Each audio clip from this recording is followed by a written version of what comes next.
मंगलाचरण। नमो अरिहंताणं, नमो सिद्धाणं, नमो आयिरियाणं, नमो उवझायाणं, नमो लोये सवसाहुणम्। मोक्षमार्गस्य नेतारं, वेतारं कर्मबुभ्रतां, ज्ञातारं विश्वतत्त्वानां, वंदे तद्गुणलब्धये। तत्वार्थ सूत्र जी ग्रंथ है जिसका अपर नाम मोक्ष शास्त्र है। आचार्य उमा स्वामी द्वारा रचित यह अद्भुत ग्रंथ है जिसमें कुछ कर्णानुयोग संबंधी चर्चा हम इस तीसरे अध्याय में कर रहे हैं। तीसरे अध्याय में हमने सबसे पहले अधोलोक का वर्णन देखा, अधोलोक की रचनाएं देखी, और अधोलोक में जो रचनाएं हैं उनमें कैसे जीव रहते हैं, कौन रहते हैं, ये सब हमने पढ़ा है। अब चूंकि हमारे ये 6 सूत्र हो गए हैं अधोलोक संबंधी, तो इससे आधारित थोड़े प्रश्न आपसे पूछ लेते हैं, फिर आगे बढ़ते हैं।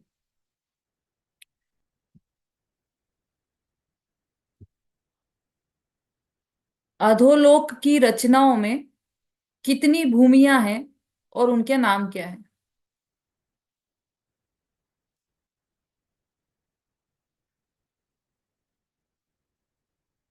रेणु जी। दीदी जय जिनेन्द्र। हम्म। अधोलोक में 7 भूमियां हैं। उनके नाम क्रमशः इस प्रकार है: रत्न प्रभा, रत्न प्रभा, शर्करा प्रभा, बालुका प्रभा, पंख प्रभा, धूम प्रभा, तम प्रभा और महातम प्रभा। बहुत अच्छा। इनके जो रूढ़िगत नाम हैं वो भी याद हो तो वो भी बोलिए आप। हाँ जी। पहला धम्मा, वंशा, मेघा, अंजना, अरिष्टा, मघवी और माधवी। बिल्कुल सही, बहुत अच्छा।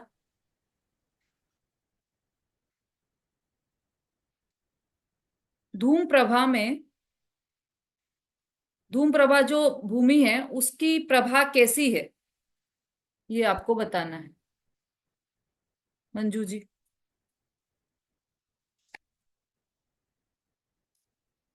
जय जिनेन्द्र दीदी। हम्म। धूम प्रभा में धुएं जैसी प्रभा रहती है। जैसी, बिल्कुल ठीक है। और शर्करा प्रभा में? शर्करा प्रभा में शक्कर की जैसी रत्न प्रभा में? प्रभा, रत्नों जैसी। हाँ, बिल्कुल ठीक है। अच्छा, अब इस अधोलोक को अधोलोक क्यों कहा गया? मैं बोलूं दीदी? हाँ, बोलिए। अधोलोक में 7 पृथ्वियां हैं जो एक के नीचे एक है, नीचे नीचे हैं, इसलिए अधोलोक को अधोलोक कहा जाता है। और एक और कारण? और एक कारण ये कि वो नीचे हैं। हाँ, तीनों लोकों में सबसे लोक, हाँ, नीचे। सबसे नीचे। ठीक है। अब पहली जो रत्न प्रभा भूमि है उसके कितने भाग हैं और कौन कौन से?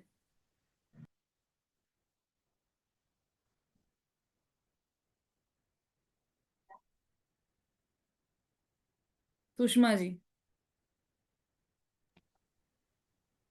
हाँ दीदी जय जिनेन्द्र। हम्म।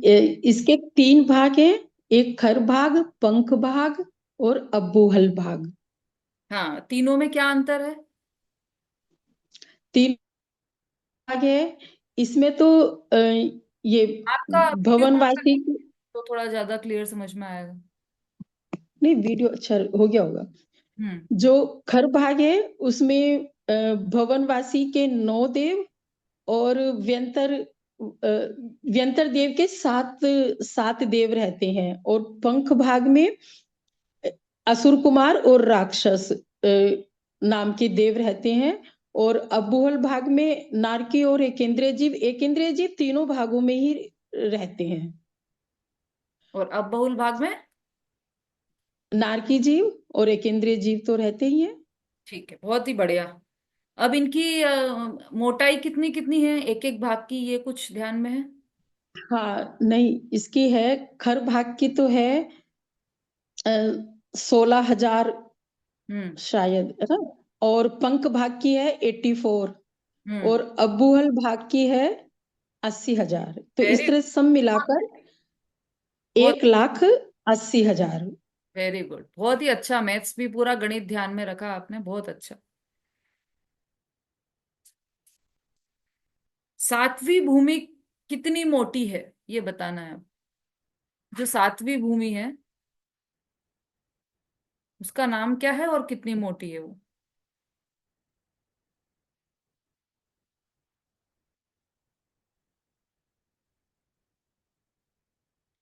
ललिता जी। सातवीं भूमि का नाम नाम महातम प्रभा है और 8,000 योजन मोटी है।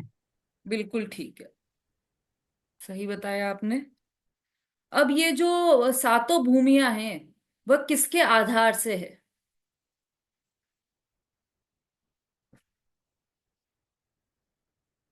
सातों भूमियां किसके आधार से है, मंजू जी।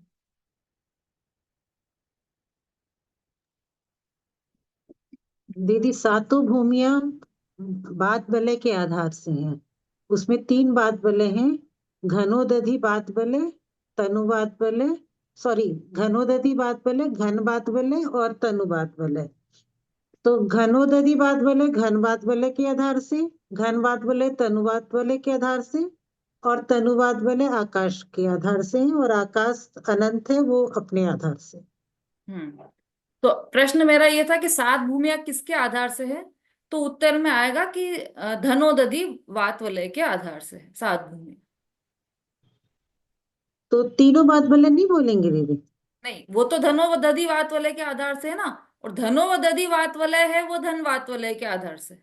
तो अभी तो प्रश्न जित सात भूमियों का। अभी पहला, अच्छा, पहला ही बोलना पड़ेगा। अच्छा,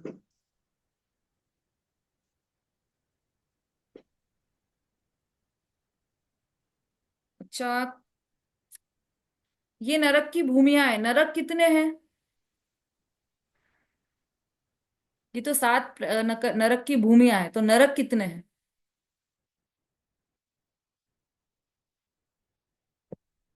संगीता जी। दीदी नरक भी साथ ही है और पृथ्वी भी साथ ही है। अच्छा, मंजू जी। 84 लाख बिल हैं दीदी, वही नरक है। हाँ बिल्कुल ठीक है, 84 लाख नरक है वास्तव में, तो वो तो नरक की भूमिया सात, और नरक तो वास्तव में 84 लाख बिल हैं, क्योंकि नारकी उन्हीं में रहते हैं, 84 लाख बिलों में रहते हैं, तो वही नरक है। और उसको भी अपन अब ने, बिल है दीदी। हाँ, उसके भी अपन ने पूरा आकार प्रकार, उसकी स्थिति, वो कहाँ रहते हैं और कितने कितने बिल हैं, ये भी हमने चर्चा की थी। तो अब ये बताना है कि बिल कितने प्रकार के हैं और कौन कौन से। संगीता जी।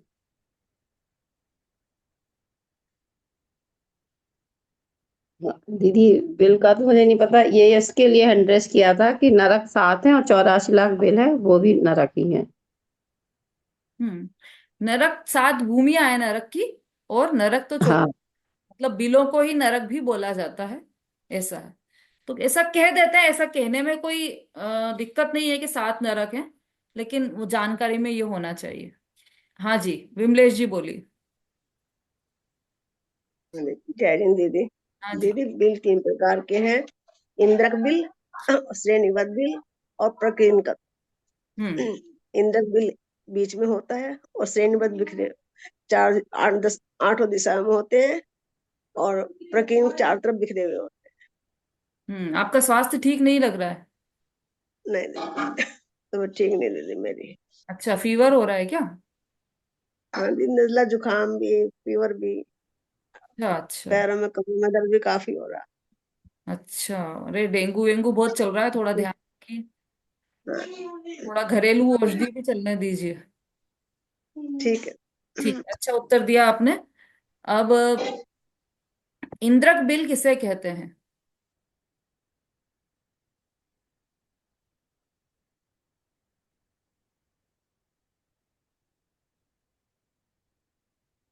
कल्पना जी।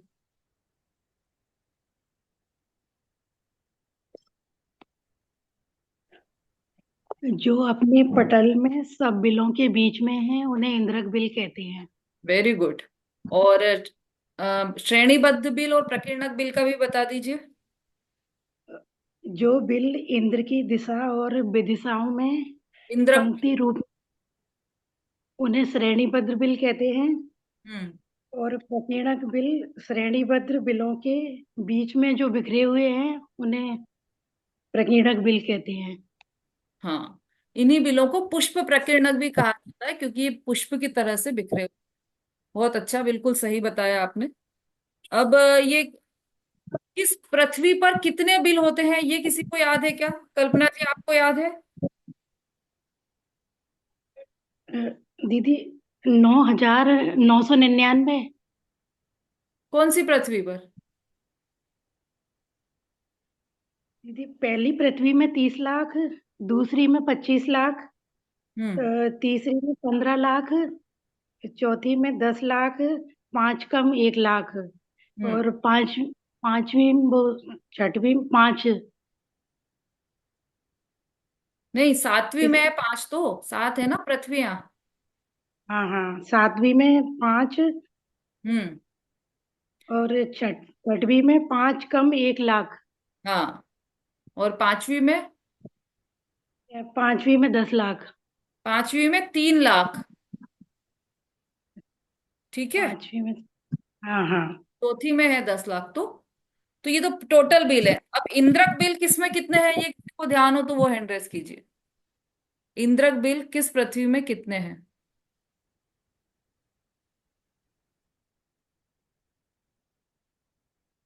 नमिता जी। दीदी इंद्रक बिल हर पटल में एक होता है, तो जिस पृथ्वी में जितने पटल हैं उतने ही इंद्रक बिल हैं। जैसे पहली पृथ्वी में 13 पटल हैं तो 13 होंगे। हाँ, ऐसे दूसरी में? इस प्रकार से, मतलब दूसरी में 11 हैं, फिर 9 हैं, फिर 7 हैं, 5 हैं, 3 है, 1 है। बहुत अच्छा, बहुत ही बढ़िया। तो ये इंद्रक बिल की काउंटिंग को तो हम ध्यान में रख सकते हैं क्योंकि जितने पटल हैं उतने ही इंद्रक बिल हैं। अब श्रेणीबद्ध बिल की भी अपन ने वो देखी थी संख्याएं, लेकिन वो तो शायद किसी को याद नहीं होगी। 4 दिशाओं और 4 विदिशाओं में है ना श्रेणीबद्ध बिल। इंद्रक बिल के 4 दिशाओं में और 4 विदिशाओं में। और पुष्प प्रकीर्णक बिल फैले हुए हैं। तो ये सब मिला के अपन ने सबकी संख्याएं 30 लाख से लेकर 5 तक की संख्याएं देखी थी। कौन से बिल सबसे ज्यादा गहरे होते हैं?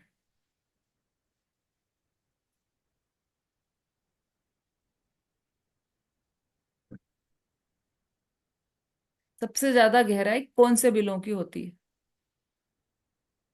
सुषमा जी? दीदी सबसे ज्यादा गहराई प्रकीर्णक बिलों की होती है। बिल्कुल ठीक है।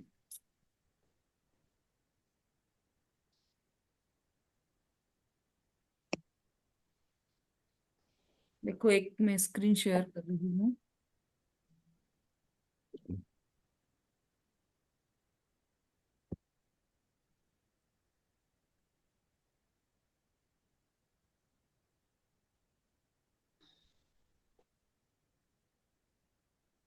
दिखाई दे रहा है सबको, सुषमा जी? हाँ दीदी दिखाई तो दिया। ठीक है, अब इसको देख। हम्म ये हमने देखा था।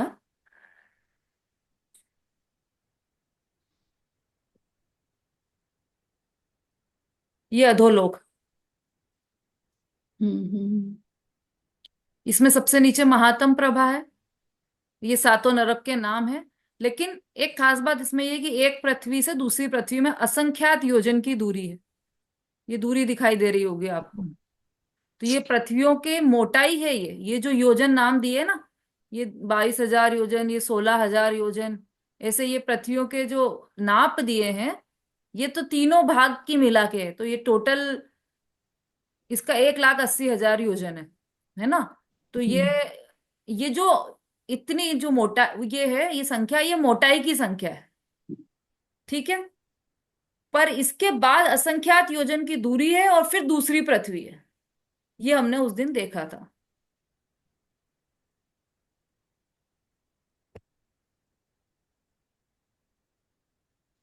हम्म। हम्म।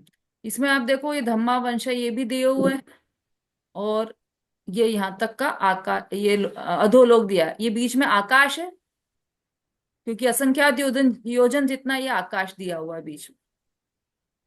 ठीक है।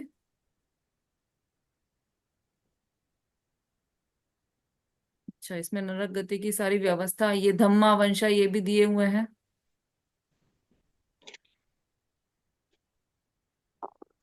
हाँ, ये प्रश्न पूछा था किसी ने कि ये जो तीन लोक का नक्शा है, इसमें लंबाई भी दी है, ऊंचाई भी दी है, तो लंबाई और ऊंचाई तो एक ही चीज हो गई, है ना। तो ये देखो, ये यहां से लेकर यहां तक 14 राजू है, और यहां से यहां तक भी 14 राजू है। इसको यदि हम ऊपर से देखेंगे इस लोक को, तो हमें गहराई दिखाई देगी, वही चीज। और इधर सामने से या इधर से देखेंगे नीचे से, तो ऊंचाई दिखाई देगी। उसी चीज को ऊंचाई, उसी चीज को गहराई भी बोलेंगे। तो ये भी 7 राजू है, और ये भी 7 राजू है। और ये लंबाई कितने राजू है? आवाज आ रही है सबको? दीदी कितनी जी है लंबाई, कितनी है? यहाँ यहाँ नीचे से लेकर ऊपर तक की ये लंबाई कितनी है? 14 राजू। 14 राजू। बिल्कुल ठीक है, 14 राजू है। और ये 14 राजू, ये नीचे से तो ऐसे में 7 राजू है, और ऐसे में भी 7 राजू है। ये त्रसनाड़ी बिल्कुल बीचों बीच है। दिखाई इधर से देगी, लेकिन है ये बिल्कुल बीचों बीच। एक राजू चौड़ाई और एक राजू लंबी है ये त्रसनाड़ी। ठीक है। ये बड़ा दिखाई दे रहा है क्या सबको, कि और बड़ा करें? नहीं दीदी नहीं, दिख रहा ठीक। है, दिख रहा है तो। पर लिखा हुआ नहीं दिख रहा, सिर्फ नक्शा दिखाई दे रहा है, तीन लोग। अच्छा अच्छा, एक मिनट। आप अपनी इसमें भी, आप आपकी स्क्रीन में भी जूम कर सकते हो वैसे। दीदी जूम पे भी नहीं दिख रहा, जूम जूम पे भी ना थोड़ा ब्लर सा दिख रहा है। हाँ, ब्लर दिख रहा है तो वो तो। हम्म। हम्म।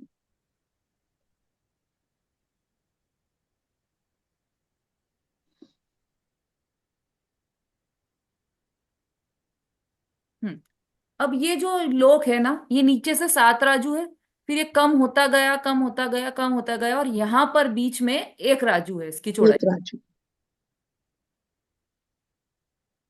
फिर ये ऊपर बढ़ता गया, और यहाँ पर 5 राजू है इसकी 5। चौड़ाई। फिर ये कम होता गया, और यहाँ पर जाकर वापस एक राजू जितना रह गया। एक।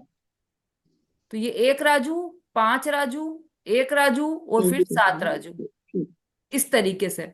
बल्कि आचार्य ने तो इतनी भी कैलकुलेशन दी है कि ये यहाँ पर कितना है, फिर ये यहाँ पर कितना है, यहाँ पर कितना है, ऐसा। फिर यहाँ की चौड़ाई कितनी है ये भी दिया है, यहाँ की चौड़ाई कितनी है यह भी दे रखा है पूरा। तो हम तो केवल इतना समझ रहे हैं कि ये नीचे से 7 है, ऊपर एक है, फिर 5 है, और फिर ऊपर एक है। तो ये लंबाई चौड़ाई, ये लंबाई, ये ऊंचाई तो 14 राजू है। ये इसको आप लंबाई समझ लो, लंबाई 7 राजू है, और चौड़ाई भी 7 राजू है। और यदि इसको चौड़ाई समझना है, तो ये भी 7 राजू है, और ये भी 7 राजू है। ठीक है।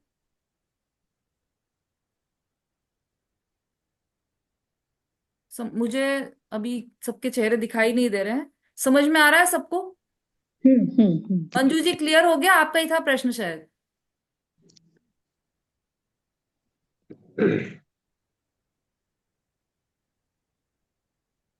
जी दीदी, मेरा ही प्रश्न था ये। हाँ, क्लियर हो गया ना, गहराई और ऊंचाई क्यों जी। ऊपर से देखेंगे तो ये नीचे गहरा दिखाई देगा, और नीचे से देखेंगे तो ये ऊंचाई दिखाई देगी उसकी, कितना ऊंचा है ऐसा। तो हम कहाँ से देखते हैं तो गहराई ऊंचाई एक ही बात हुई दीदी? हाँ, आप अच्छा। उसको और देखो, लंबाई और क्या क्या दिया है आपने उसमें, अपने शास्त्र में, ये देखो आप पहले। ऊंचाई और लंबाई है ना, तो ऊंचाई कहें या गहराई कहें एक ही बात है। नीचे से देखेंगे तो ऊंचाई हो जाएगी। किसी बिल्डिंग के सामने हम खड़े हैं, नीचे से देख रहे हैं तो ऊंचाई हो जाएगी। और एरोप्लेन में से उसी बिल्डिंग को देख रहे हैं हम, तो उसकी गहराई हो जाएगी। हम्म। है ना, ऐसा ही इसी का भी ऐसा ही।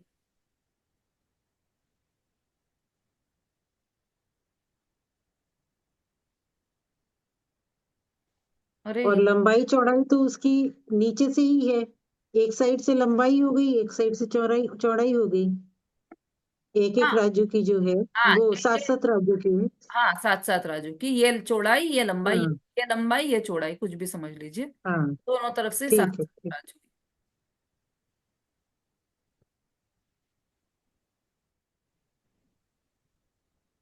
ये क्या हुआ?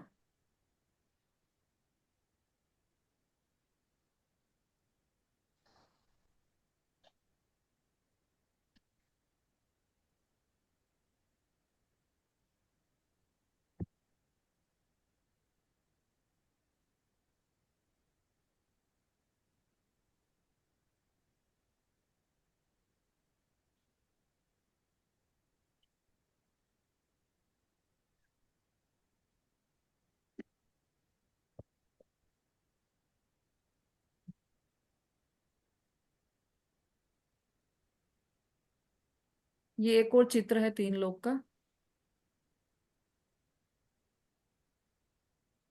ये भी उसी टाइप का है ना? इसमें तीनों भाग के भी वो दिए हैं। ये तीनों वात वलय की मोटाई, तीनों वात वलय की मोटाई भी यहां जाकर है ना पतली हो रही है।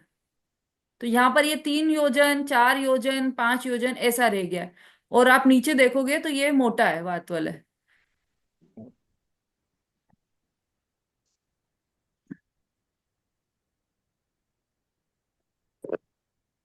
ये यहाँ पर देखो आप, ये 20-22 हजार है इनकी।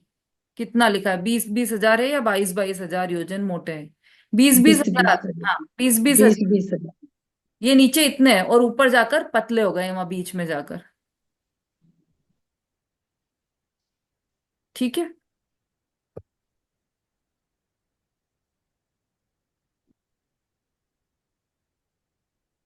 वो वाले शेयर नहीं हो पाए, चलिए। इतना समझ में आ गया होगा ये सब, तो ये अपन चर्चा कर ही चुके हैं। अब इसके बाद हमने नारकी जीव के नारकियों के दुखों का वर्णन देखा था, कि नारकी जीव के क्या क्या दुख होते हैं। तो इसमें अ, तीसरे सूत्र में नारकी के बारे में क्या चर्चा आई है, कौन बता सकता है? तीसरे सूत्र के आधार से बताना है।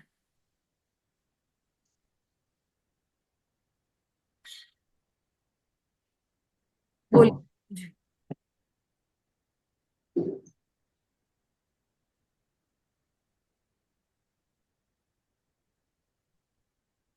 अरे अनम्यूट कीजिए। जी दीदी। हाँ दीदी, नारकियों का जो मतलब वो है, वो लेश्यों के आधार पर परिणाम उनके वेदना और विक्रिया के आधार पर उनके वो है। आधार पर? नहीं मतलब नारकियों के जो दुखों का वर्णन है ना, तो नारकी जीवों के हमेशा ही अशुभतर लेश्या होती है, अशुभतर परिणाम होते हैं, अशुभतर वेदना और अशुभतर ही विक्रिया होती है उनकी। और शरीर भी अशुद्धर ही होता है, ठीक है बिल्कुल। शरीर भी अशुभ। अब असुर कुमार कौन सी नरक तक जा सकते हैं? ये तो बहुत सरल प्रश्न पूछा है हमने। सुलोचना आंटी। चौथे नरक तक। नहीं, आपका नाम सुलोचना आंटी थोड़ी है। सॉरी। नहीं नहीं, कोई बात नहीं, बोलिए सुलोचना आंटी जल्दी।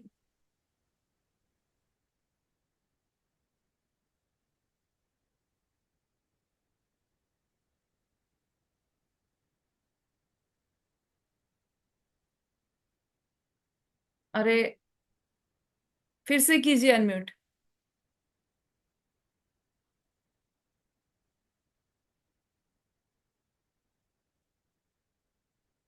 नहीं हो रहा है। अंजू जी। जय जिनेन्द्र दीदी, तीसरे नरक तक। तीसरे नरक तक ये कौन जाता है? अशोक कुमार के देव को। हाँ, असुर कुमार जाति में से वाले देवों में से कौन से देव जाते हैं? अभी तो मुझे नहीं पता। ठीक है, जितना उत्तर दिया आपने ठीक है। वो अम्ब अम्बरीश नाम के देव जाते हैं वहां पर। अच्छा, देव कौन सी नरक तक जा सकते हैं? ललिता जी।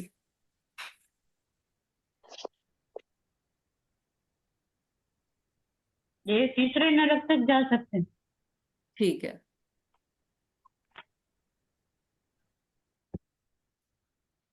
लेशा की भी हमने चर्चा की थी, पांचवी पृथ्वी में कौन सी लेशिया होती है? पांचवी नरक में कौन सी लेशिया होती है?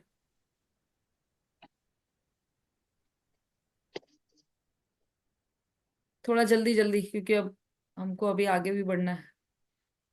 रेखा जी। जय जिनेन्द्र दीदी, उत्कृष्ट नील और जघन्य कृष्ण। हम्म, ठीक है। नहीं नहीं, जघन्य नील और उत्कृष्ट कृष्ण होगा ना। दीदी इसमें तो जो लिखा है, उत्कृष्ट नील और जघन्य कृष्ण।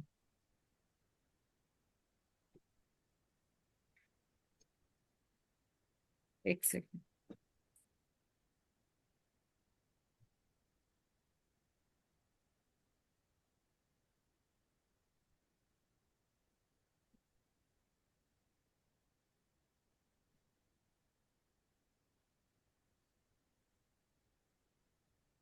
चलिए, क्या लिखवाया सब बताइए मंजू जी। हाँ दीदी ठीक है ना।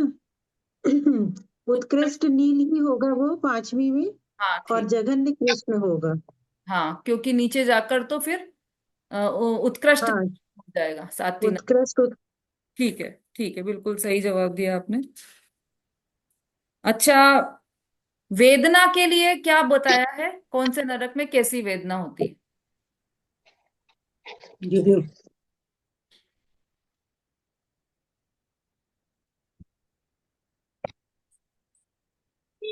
हाँ, संगीता जी बोली। उत्तरोत्तर नीचे नीचे तीव्र होता गया है और हाँ पहले से दूसरे से तो वेदना। हाँ, ठीक है, कौन सी वेदना?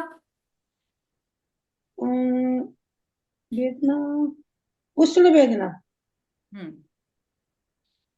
कहाँ से कहाँ तक है उष्ण वेदना? अम, पांच वो है, नीचे नीचे तीव्र होता गया है और पहले से दूसरे तीसरे तक चौथे नरक में उष्ण वेदना। हम्म, पांचवे तक है, चौथे तक है दीदी उष्ण वेदना। फिर उसके बाद? पांचवी के ऊपर 2 लाख बिलों में उष्ण और हम्म, नीचे के 1 लाख बिलों में शीत, और छठे सातवें में महाशीत की वेदना है। ठीक है, बिल्कुल सही सही बताया आपने। ये वेदनाएं कैसी कहाँ होती है, ये भी हमने ध्यान में रख लिया है। अब आयु, नारकी जीवों की जघन्य आयु और उत्कृष्ट आयु कितनी है?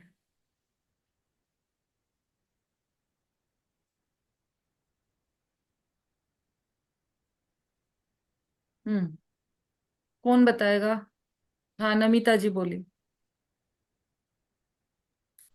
जी दीदी, जघन्य आयु पहले उस नरक में 10,000 वर्ष है।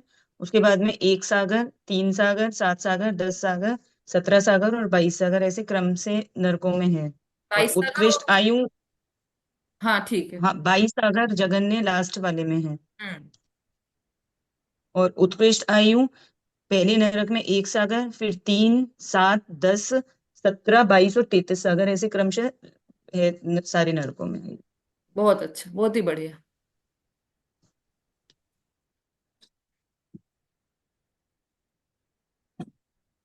चलिए, अब अपन आगे बढ़ रहे हैं सातवें सूत्र में। सातवां, आठवां और नवां सूत्र, ये तीन सूत्र हम साथ में लेंगे। बहुत अच्छे जवाब दिए हैं आप लोगों ने अभी तक के। तो इसके आधार पर अब अपन सातवां, आठवां और नवां सूत्र समझेंगे। अब यहां से मध्य लोक का वर्णन प्रारंभ हो गया सातवें सूत्र से।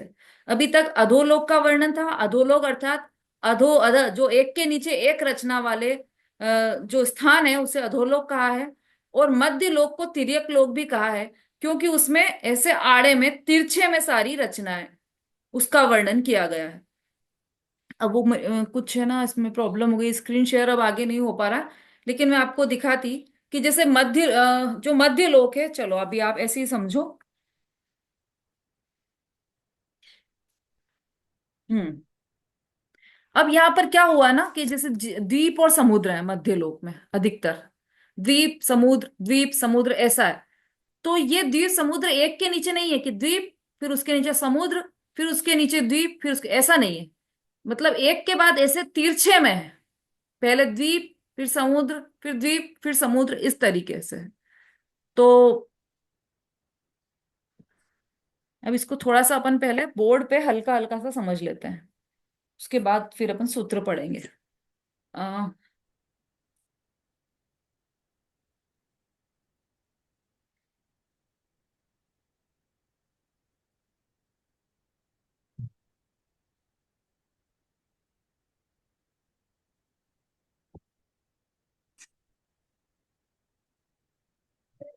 बोर्ड दिखाई दे रहा है क्या सबको?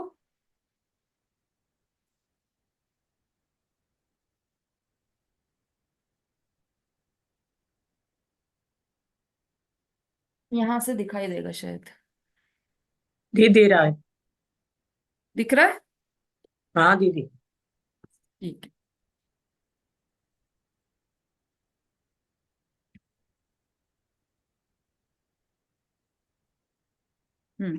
अब इसको देखिए, ये जो मध्य लोक है, इसकी रचना इस प्रकार से बनी हुई है कि ये द्वीप समुद्रों से घिरा हुआ है। तो इसमें सबसे पहले मध्य लोक में हम बीच से प्रारंभ करें, तो वैसे तो कितने कितने राज्यों में है ये मध्य लोक? कोई अपने नॉलेज से बता सकता है कि मध्य लोक कितना राजू है? अंदाज से बता सकते हैं? अभी अपन ने जो चर्चा की 3 लोक की, उसके आधार पर मध्य लोक कितने राजू है? हाँ, ललिता जी का इशारा समझ में आ गया, एक राजू है ना, क्योंकि अपन ने देखा था लोक में, लोक का जो चित्र देखा था हमने ऐसा, सॉरी,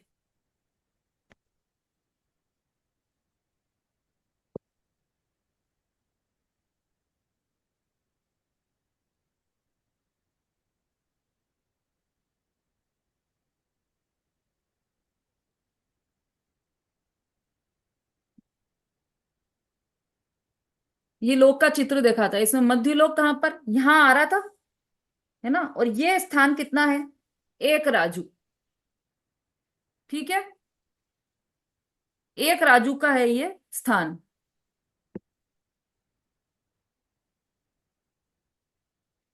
अब चूंकि इस एक राजू है, तो सारी रचना इसी एक राजू में हुई है, क्योंकि मध्य लोक ऐसे ऊपर या नीचे, नीचे या ऊपर तो जाएगा नहीं, इसी में है। तो सारी रचना इसी एक राजू के बीच की हम समझने वाले हैं अभी।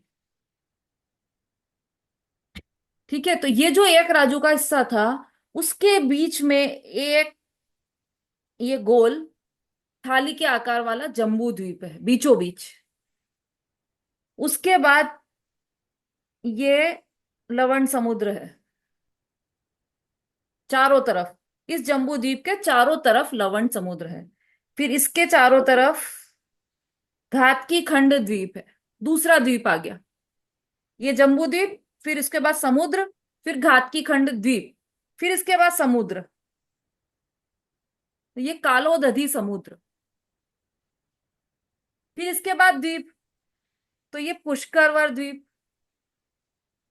ठीक, फिर इसके बाद समुद्र, तो ये पुष्कर समुद्र, फिर इसके बाद द्वीप,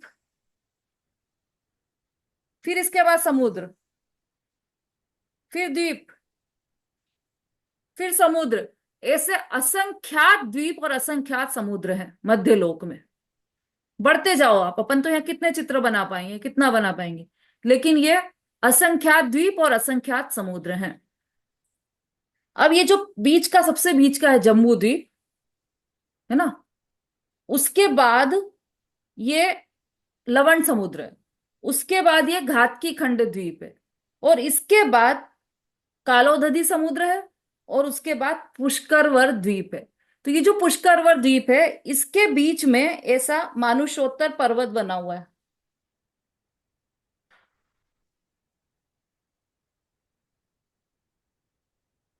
ठीक है, तो ये मानुषोत्तर पर्वत किसके बीच में, पुष्करवर द्वीप के बीच में मानुषोत्तर पर्वत है। तो ये